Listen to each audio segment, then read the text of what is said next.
আসসালামু আলাইকুম, কি অবস্থা সবার? কেমন আছেন সবাই? আশা করি সবাই ভালো আছেন। তো চলে আসলাম নতুন একটা ভিডিওতে। আমার DJI Action 3 যে ক্যামেরাটা কিনছি, এই ক্যামেরাটার ফুল রিভিউ করতে আপনাদের ভিডিও ফুটেজ নিয়ে, বা আপনারা যে ভিডিও ফুটেজগুলো ইউজ করবেন সেই ভিডিও ফুটেজগুলো আসলে আপনার জন্য কি ভালো কি না, কিংবা আমি যে ক্যামেরাটা ইউজ করতেছি আসলে ফলাফলটা কীরকম সেইটি সম্পর্কে হবে আজকের ভিডিও। আপনারা বর্তমানে দেখতে পাচ্ছেন আমার 4K 60 fps ভিডিও হচ্ছে, আর এখানে আমি রাতের বেলা ভিডিও করতেছি। এটা কিন্তু রাতের ফুটেজ, যদিও বা আমি দিনের ফুটেজ নিয়ে আপনাদেরকে বিস্তারিতভাবে বলবো আর সব কিছু আলোচনা করব।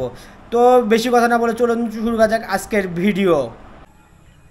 আপনারা যেটা দেখতে পাচ্ছেন সেটা হচ্ছে এখন ওই যে microphone, built in microphone 4K 60 fps video চলতেছে বর্তমানে। তো ভিডিও কোয়ালিটি কীরকম কী আপনারা দেখতে পাচ্ছেন সবাই। তারপরেও আমি আপনাদেরকে আরেকটু দেখাই বিস্তারিতভাবে যে আসলে ভিডিও কোয়ালিটিটা আরও কত সুন্দর হওয়া যাবে, বুঝছেন।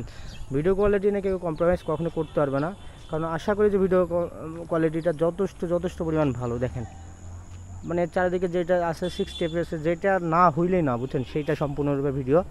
আর এইখানে আমি আপনাদের একটু দেখাই, এখানে হরিজন্টাল যেটা জিনিসটা আছে ওইটাও দেখাচ্ছি আপনাদের, একটু ওয়েট। আপনারা দেখবো স্টেবিলাইজেশনটা কীরকম আসলে। দেখেন এই যে আমি দৌড়াইতেছি, দেখেন, তারপরেও আপনাকে আমার হাত কাঁপতেছে, কিন্তু অনেক কাঁপতেছে। তারপরে দেখেন আপনারা নিজেরাই বুঝতে পারবেন যে আসলে মানে স্টেবিলাইজেশনটা কতটুকু মানে কাজ করে, এই নড়াচড়া যেটা বলি আমরা বাংলা। এইবার আমি আপনাদের দেখাচ্ছি স্লো মোশনে। দেখেন আপনারা কতটুকু কার্যকর হয় স্লো মোশনের ভিডিওটা। আসলে বাচ্চাদের আমি নিয়ে স্লো মোশনের ভিডিওগুলো করলাম। স্লো মোশন ভাই নিয়েও কথা বলতে হবে না, আশা করি স্লো মোশনটাও অনেক বেটার। স্লো মোশনের ভিডিওগুলো অস্থির আসতেছে। দেখেন আমি যদিও বা সামনেটাও দেখাইলাম, এই যে আরেকটা দেখাই দিয়েছি, দেখেন একটা বাচ্চাদের স্লো মোশনের ভিডিওগুলো অস্থির আসতেছে ভাই এই ক্যামেরা দিয়ে। এবার আমরা দেখতেছি লো লাইটে, দেখেন লো লাইটে কীরকম পারফরমেন্স দেয়। মোটামুটি বেটার ভাই, লো লাইটও বলতে গেলে ভালো, মোটামুটি ভালো পারফরমেন্স দেয়, যেটা আপনার গোপ্রো 9 কিংবা 10 আপনি কম্প্রোমাইজ ইজিলি করতে পারবেন এইটা দিয়ে।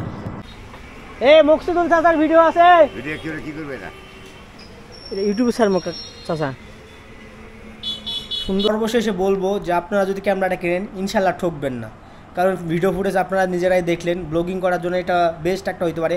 তা বাদে এখানে আপনাদের গোপ্রোর মতন হলে আলাদা কোনো অ্যাডাপ্টার কিনতে হচ্ছে না, তো সেক্ষেত্রে অনেকটা টাকা বাঁচাই যাচ্ছে। আর তা বাদে আপনার ব্যাটারির চার্জও খুব ভালো যায়, বুঝছেন। 3টা ব্যাটারিতে আশা করি যে আপনারা মিনিমাম 90 মিনিট থেকে 100 মিনিটের মতন ভিডিও করতে পারবেন, মিনিমাম। এটা বলে রাখলাম আপনাদের, হ্যাঁ। আর তাছাড়া যে গোপ্রো যেমন হিট হয়ে যায়, অনেক সময় হ্যাং করে, এই DJI কিন্তু হিট হইলেও আপনার কখনো হইলেও হ্যাং করে না, বুঝছেন। সেক্ষেত্রে একটা বড় সুবিধা পাবেন। আর ভিডিও ফুটেজ নিয়ে কোনো কথা বলতে হবে না ভাই, আপনি ভিডিও ফুটেজগুলো নিঃসন্দেহে ব্যবহার করতে পারেন, কোনো সমস্যা নাই এগুলো নিয়ে। আর ক্যামেরাটা আশা করি যে আপনারা ভালো লাগবে, আপনাদের সবারই ভালো লাগবে। আমার কাছে তো বেস্ট মনে হচ্ছে এখন আপাতত, বুঝছেন। বাজেট আকারে এই ক্যামেরাটা অনেক ভালো। আর যদি আপনার বাজেট বেশি হয় তাহলে আপনি DJI 4টা কিনতেই পারেন। তো আহামরি ফুটেজের যে ডিফারেন্স আছে তা কিন্তু না, এই ফুটেজের মতনই। ওইটাতে একটু বা জাস্ট মানে সেন্সরটা একটু বেশি করা হয়েছে, তো সেক্ষেত্রে একটা মানে এক্সট্রা আপনি সুবিধা পাবেন। আর এখানে একটু কম আছে, এইটুকুই। তো বাজেট আকারে বলবো যে এটা বেস্ট। তো এই ছিল মূলত DJI Action 3 ক্যামেরা সম্পর্কে বিস্তারিত ভিডিও।